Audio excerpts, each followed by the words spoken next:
Hey guys, we're so excited to be here with another video for you. We've been praying for you all, and we hope the start of the summer is going good and you're all staying healthy. Miss Emily, what are you doing? Oh my goodness. The reason Miss Emily and I have a banana is because our lesson today is about some churches, the early church, that people weren't getting along. So Paul wrote them letter to the Galatians about the fruits of the Spirit: love, joy, peace, patience, kindness, goodness, gentleness, and self-control. But you know what, Miss Emily?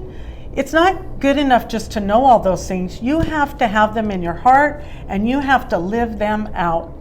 And you have to live them out with your friends, your brothers and sisters, with everybody around you. So listen to our lesson today and take in all those fruits of the Spirit and live them out in your life.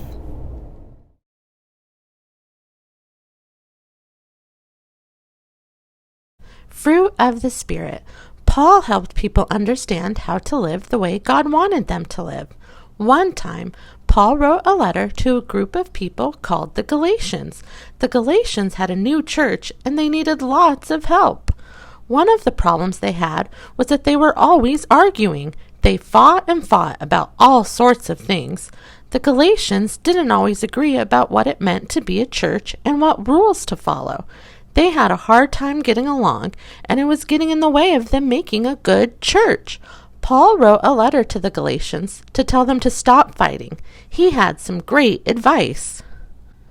To the Galatians, the letter said, "I'm so happy that you believe in Jesus, but all your fighting is getting in the way. You're not living the way the Holy Spirit tells you to live. I have a suggestion to try. Instead of living like you are, live with the fruit of the Spirit in mind. Show love, joy, peace, and patience to one another. Be kind, generous, and faithful. And remember, be gentle with one another and always show self-control. Live with the fruit of the Spirit in mind. That's the way the Holy Spirit wants you to live." The Galatians looked at each other. They were very quiet. Paul was right. They weren't living the way the Holy Spirit wanted them to. What were they thinking? All of this fighting was just not right. At the end of his letter, Paul wrote, "The way for you to get along and be a church is to let God's love fill you. May the grace of God be with you. Paul." Each day, the Galatians tried to remember the words of Paul's letters. They said yes to peace, no to fighting, yes to kindness, no to anger, yes to being generous, no to being greedy. Little by little, the Galatians saw God's love and showed it to others. They felt loved by God, and they loved each other.